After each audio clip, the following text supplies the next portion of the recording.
students, this session is for BBA second year and I want to start this session with a brief explanation of our last class. In my last class, I discussed the various forms related to production management. Means what is product, what is service and what are the differences between product and service and what is production. So what is product?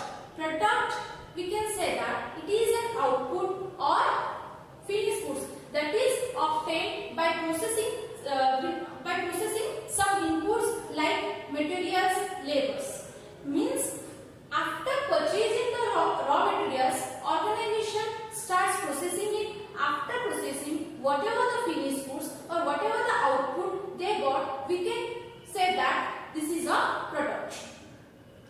Generally, every product have an exchange value. Means when the supplier or the seller sell the goods to the customer, in return the customer gives some money to the seller. Means we can say that every product has an exchange value, and after that the product's value is much more above the value of combined value of input used. Means whatever the value of input we use for producing the product, the value of product is much more above that. And generally the product is tangible, and means we can see it, we can touch it, and every product requires some space for storage. And in case of product, there is a time gap between production and consumption. This is all about our product. Next comes to our service. Service means what? Service means it is an act or performance that one party have to do for another party. Means we can say that service is a performance one have to function, one have to do not only for herself, not for herself or himself, but for others.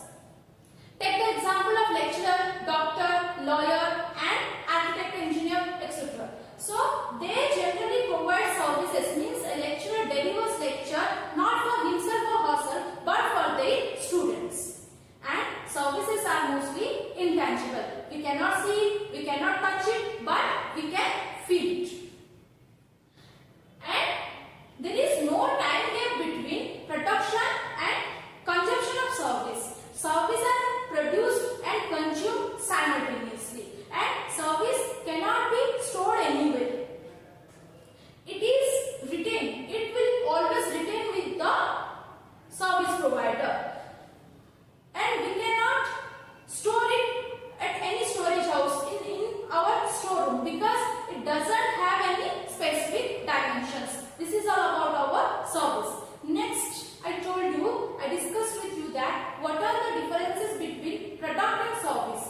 So, what are the differences between product and service? Generally, products are tangible, services are intangible, and products are perishable in nature. Means after sometimes product will destroy and product have lost their values. Means product have some expiry date. After that, it will not in a condition to use. The value of the product will lost after some periods. But in case of service is imperishable in nature. Means never it will destroy. It will retain with the service provider for life period. It have a shelf life. It doesn't have a particular expiry date. And in case of product, there is a time gap between production and consumption. But in case of service, the production and consumption are done simultaneously. And every product have a certain dimensions. Certain dimensions, we can say that every product has certain length, width and depth also. And the product's value day by day are depreciated. In case of service, there are no dimensions. The service have no dimensions. Means the services doesn't have any particular length, width and depth also. And the value of service is appreciated or improved. The value of the service improved day by day. And the last differences between the product and service is that product's value we can evaluate by comparing the actual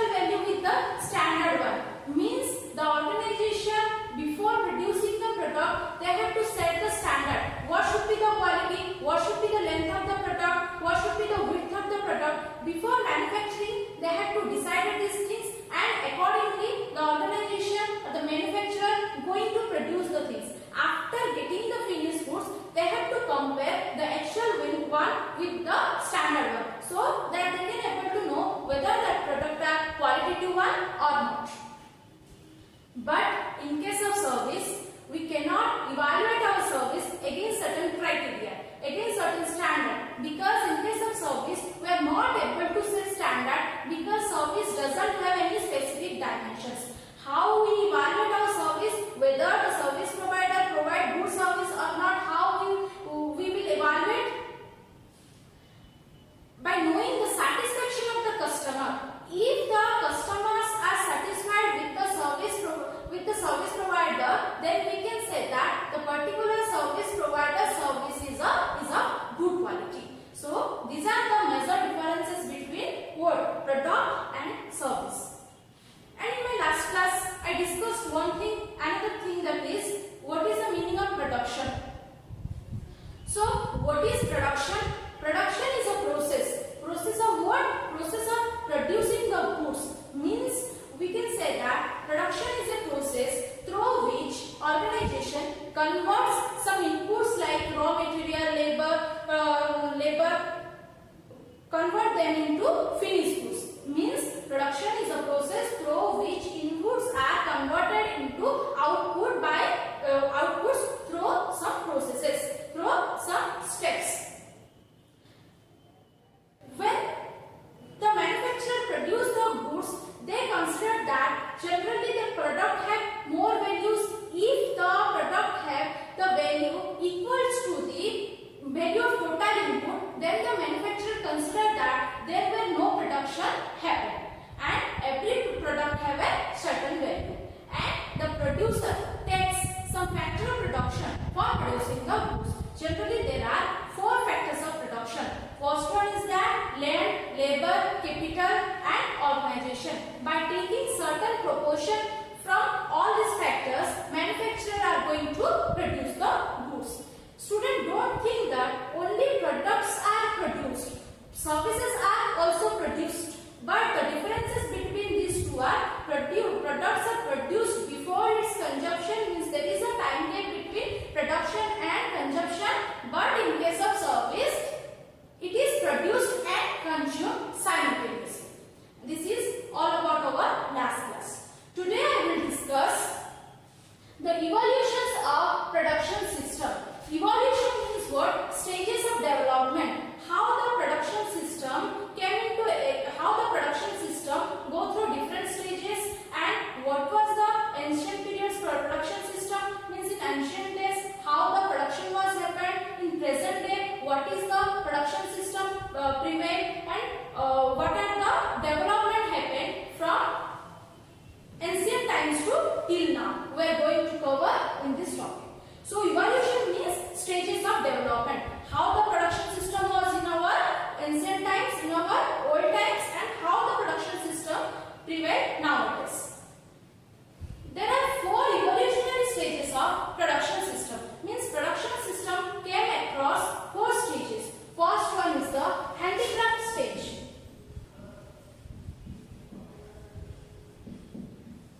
Handicraft stage or handicraft era, we can say. Handicraft era is the first stage of our production system. Handy means what? Handy means hand. Craft, we can say that it is an activity which requires some skill in making the goods. Handicraft era, in case of handicraft era, people were going to produce the goods, or people produce the goods with the help of their hand rather with the help of machines. They produce the goods by their hand only, and they use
particular creativity idea, they can able to use these things, and by using this thing they are able to produce the goods, unique goods, and they send it to the market for sale. Some people have ideas related to pottery making. They were engaged in making the potteries. After that, some people having the ideas related to weaving and stitching of clothes. They are going to manufacture. The clothes, and they make various designs in cloth, and after that they send it to the market for selling. And some people have the artistic skill, so they engaged in designing some decorative items, and after that they send it to the market for selling the goods. So the major advantages of this stage is that the people's skills, knowledge, creativity, ideas were properly utilized. But the greatest disadvantages of this era is that people uses simple tools for manufacturing the goods. They were not used any machines. They produced the goods with the help of their hands only. So this stage was marked with lower productivity, means the production is not up to the mark, and organization will not, or no organization and the producer will not supply the goods according to the demand of customer. So this stage is identified with lower productivity. This is the first stage or first era of our production system. This system had some disadvantages. After that, a development happened in our production systems. That next evolutions happened, next stages of development happened in case of production system is that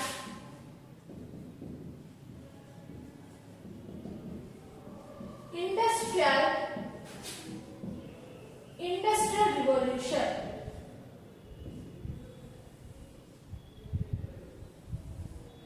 So the next development happened after handicraft era in the production system is that industrial revolution. In the time of what 1700 to till 1800, there were many activities takes place.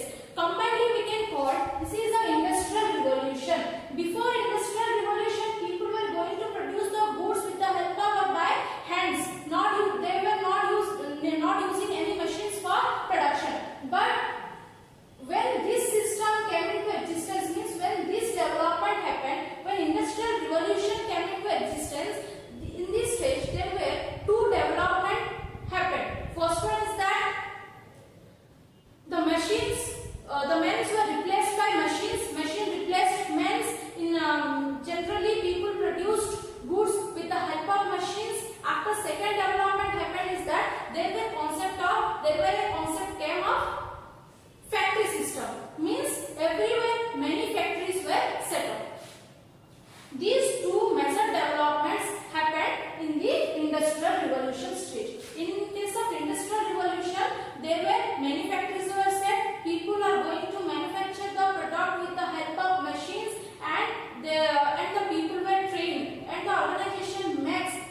production system.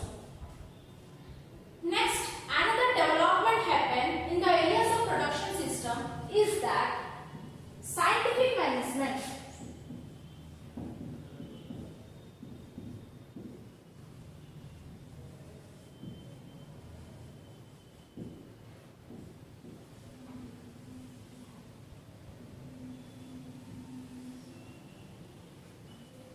So, next stages of production system means another development happened after industrial revolution is that scientific management stage. Scientific management stage came into existence after industrial revolution stage. Means after the end of 19th century, a psychologist F.W. Taylor came with the concept of scientific management. So, in case of industrial revolution, it has some demerits also. No doubt the production was improved, but the production was not up to the mark. So, for improving the productivity, for satisfying the employees of the organization, the psychologist F.W. Taylor introduces the concept of scientific management, and he is known as the father of scientific management. He said that organization had to implement or had to adopt some scientific procedure for producing the goods. They have to plan their productions systematically and scientifically so that the productivity of the organization will be improved and the organization is able to face whatever the demand of the market. He introduces the concept of functional foremanship. He came with the concept of first functional foremanship. Foreman not means what? Foreman means we can say he is a supervisor. Under him there are more or few number of workers and he is responsible to manage the workers under him.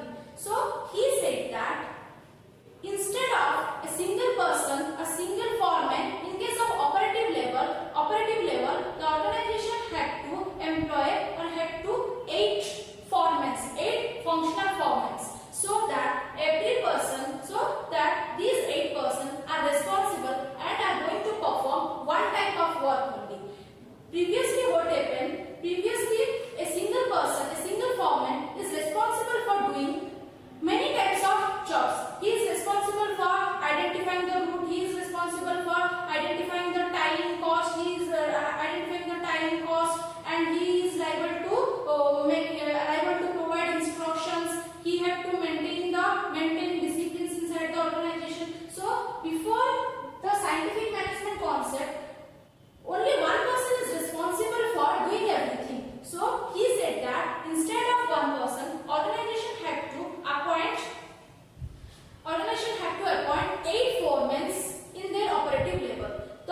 And that person is liable to perform one job only. And he said that there are 8 functional foremen.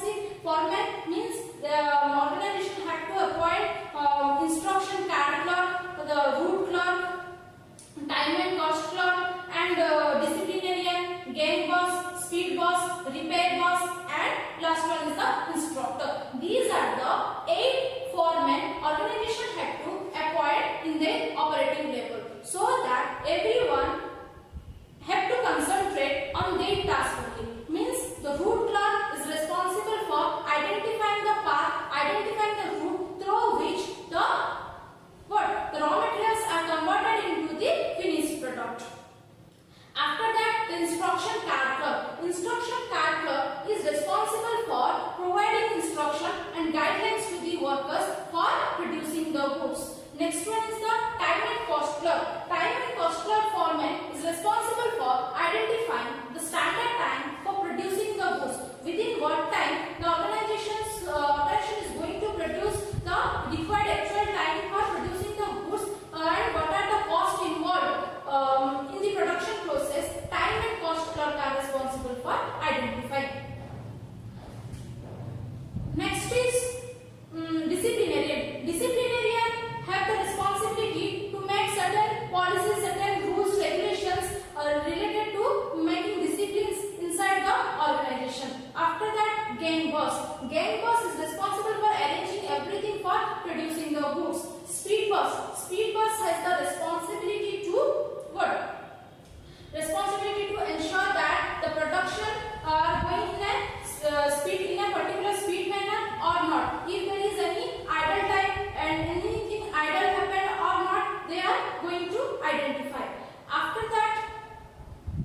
Repair boss. Repair boss has the responsibility to maintain the machine, maintain or repair the machines. Last one is the instructor, sorry, inspector. Inspector is responsible for checking the qualities of our output. So these are the 8 foremanship organization have to appoint in their operative level, so that every person can consider, can able to focus on their work only. So simultaneously many things can be done. So if a person will do everything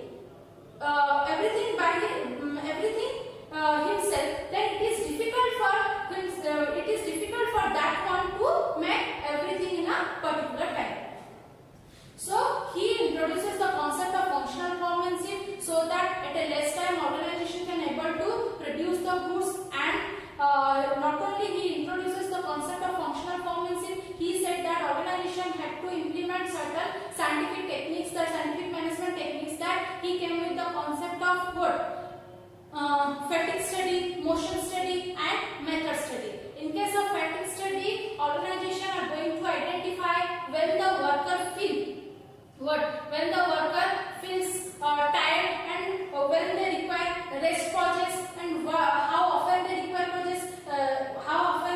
rest pauses, and the duration of the rest pauses. In fatigue study, we are going to study, or the organization are going to study, so that an employee or a worker can be set physically or mentally, and can able to put more effort for producing the goods, so that he can able to perform their job most efficiently and effectively. After that, he said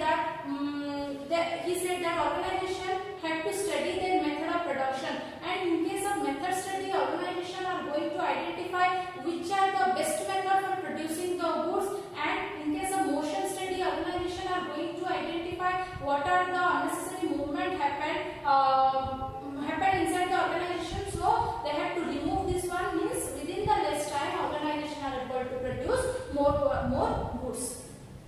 So in case of applying the techniques of scientific management techniques, organization's productivity was improved. Productivity and organization is able to produce good qualitative goods at less time, and workers are also very satisfied. So this is the concept of what? Scientific management theory.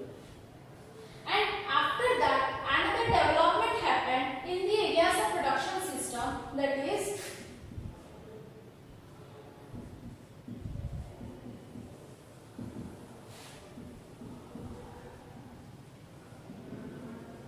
computer integrated system.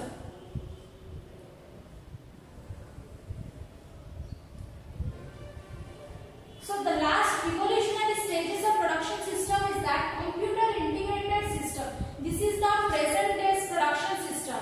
Nowadays, the production system is highly technological based. Everywhere computer is used. By using the computers, organization take various decisions and makes various analysis, so that accordingly organization takes perfect decisions.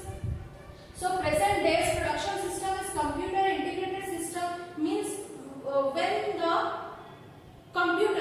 the computer was introduced, computer is only used for calculation purpose in the business, and business uses computer for certain things only. Means for making the payroll statements, after maintaining the inventories and cost of the organization. Means when the computer came into existence, the uses in the areas of business was very limited. But day by day, the uses of computer in the areas of business is large. Everywhere in the business, everywhere organization uses a computer for starting to decision making, from starting to till end of the production process. Means while they take the decisions, they uses computers, they uses artificial intelligence techniques also for manufacturing the goods. And nowadays the production system was totally technologically based, and everything, the total production system was controlled by computers. Means the manufacturer or the software specialist set a